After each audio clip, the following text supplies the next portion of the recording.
Welcome to Chapter 2, the World History Workbook. This is pages 33 through 37. Obviously, we're not all the same. We're not all alike.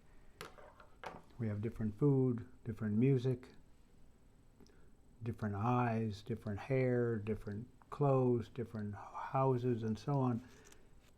But there are things about all human beings that are identical, and that's the theme of this chapter. Not only identical, but related. One thing about historians is that historians appreciate that everything has a genealogy. Everything comes from something, and everything has a history.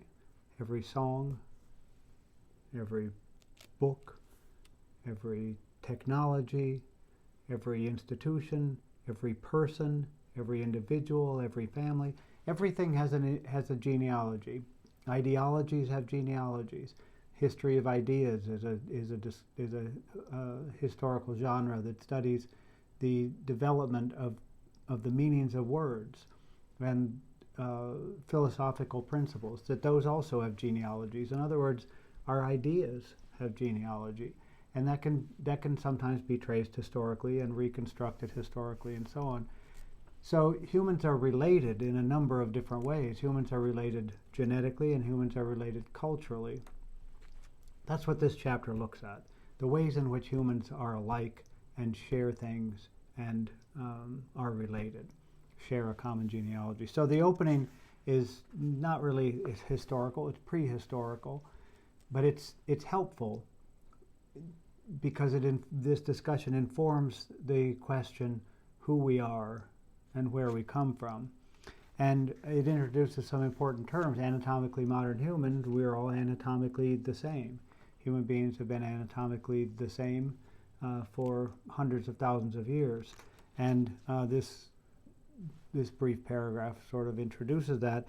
But behaviorally modern human is something that came along somewhat later. There isn't a specific date as far as we know, but there was a development over time of a way of thinking, and that's called the evidence for that way of thinking is behavior, human behavior. So one of the oldest, at least currently, what archaeologists identify as one of the oldest indicators of the behaviorally modern human is this rock that is found in southeastern Africa, in Blombos Caves. And this is tens of thousands of years old, and it's clearly manufactured by a human being.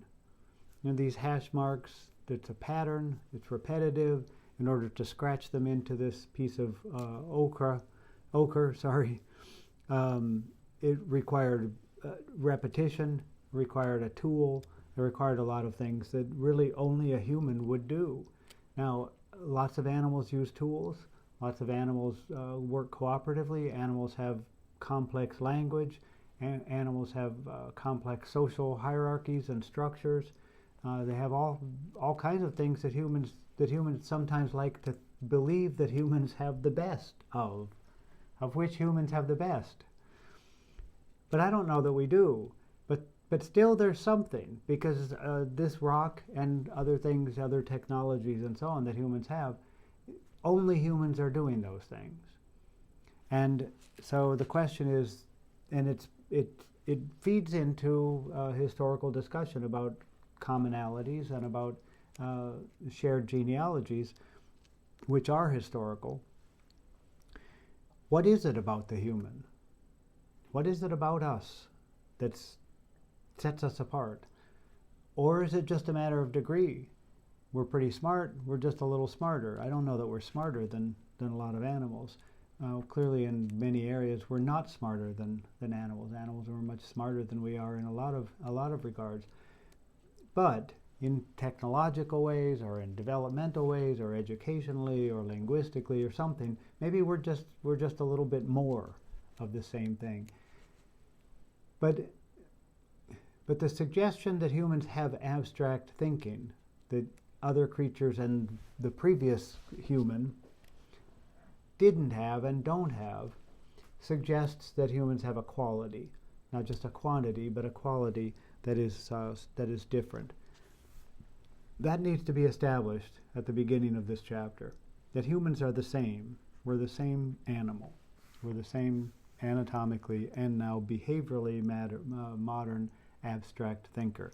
And we have been the same for, we don't really know quite how long, 200,000 years maybe, 100,000 years, something like that. So here on Project 6 on page 37, asks the questions, human, what makes you human? Human. And the answer is pretty open. I mean, when I've asked students this question, it isn't really, there's not really a wrong answer. A lot of answers could be correct. A lot, I think, could be questioned, like humans have language or humans use tools or something, which students will often say, but lots of animals do those things.